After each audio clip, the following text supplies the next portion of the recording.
So, ito. So, ito si F91 Pro Max. VSBR Pro Max. There you go. Sa dami ng VSBR niya. So, ito ay daban lamang po. Yan. Pero sobrang ganda niya. Diba? There you go. So, nabili ko na siya ng customized na. Kasi wala akong time para mag-build. Sinuwerte ako. Yeah, maganda yung nakausap ko, and then there you go.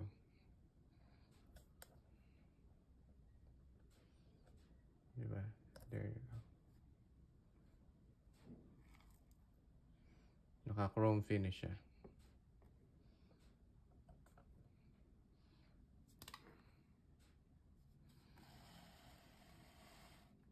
Okay. Goods.